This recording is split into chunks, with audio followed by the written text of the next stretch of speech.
Good morning, mga mamchi. Ayan, magluluto ako ng tinulang manok, my own version. Gagamitan ko siya ng cabbage kasi walang papaya dito at walang malunggay. So, yan yung leaves ng cabbage. Ito ang aking mga nahiwang sangkap. Sibuyas, lalagyan ko siya ng kamatis, green, onions, luya, and bawang. So, let's go! Hello! Ayan.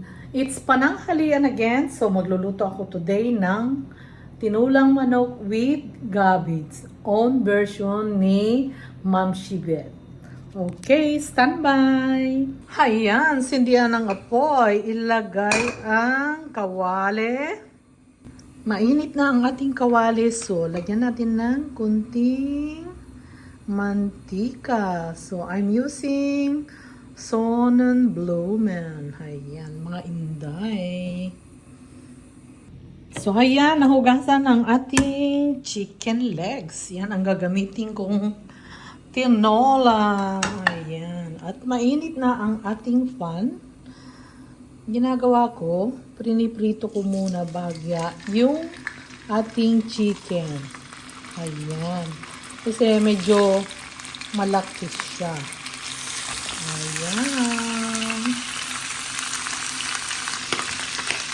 So, ayan. Now, ating baliktarin ang ating chicken. Aray ko, tumatalsik. Tumatalsik siya, aroy. Ayan. Baliktarin natin dito naman sa kabila. Medyo mataba kasi itong chicken legs na nabili ko. Ayan. Hayaan muna natin siyang maluto ng kaunti. Now, ilagay natin yung luya para hindi malansa. Ang ating luya. There. And, lagyan natin ng kunting asin. Ayan, mga madam. Then, ating ikot-ikot. Ayan, ikot-ikot natin.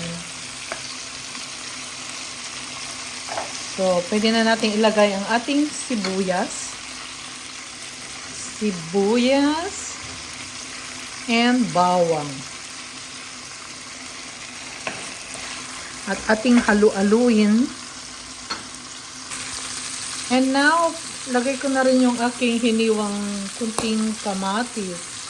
Tumatalsik. Tumatalsik siya. Ayan, mga madam. At ating haluin. Halo-haloin. So, mga mamchi, lagyan na natin ang ating hiniwang green onions. Ayan. At ating takpan. At ayan na nga, mga madam. Oh. Kailangan lutong-luto yung chicken. Medyo hindi pa siya brown. Oh. Wait muna tayo ng 5 minutes. Cover again. At ayan, medyo luto ng ating chicken. Maglalagay tayo ng tubig. Ayan. Para lumambot ang ating chicken legs. Ayan muna natin siyang kumulo. Then, ilagay natin ang ating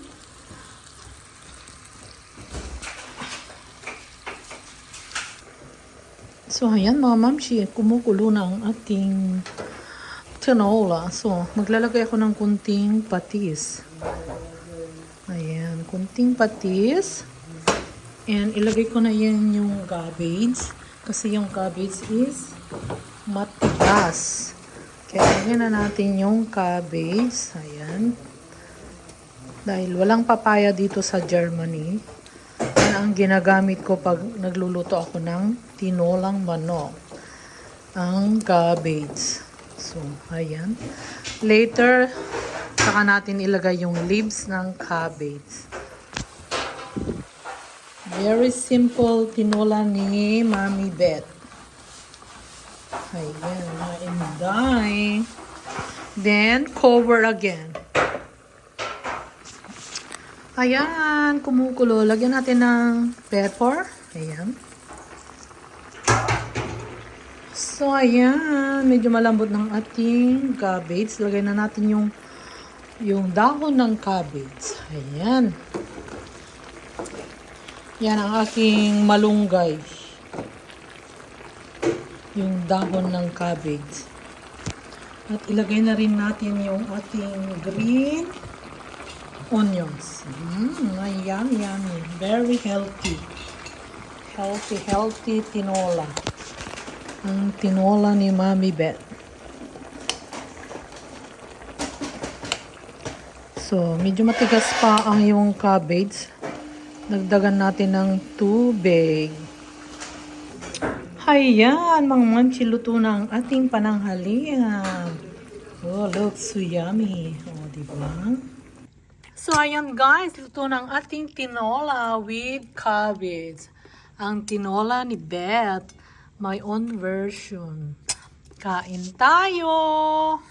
So, ayan guys, it's lunchtime. Oh, syempre, with rice.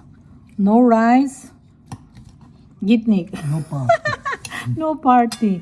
And ang ulam, tinola. Kain tayo.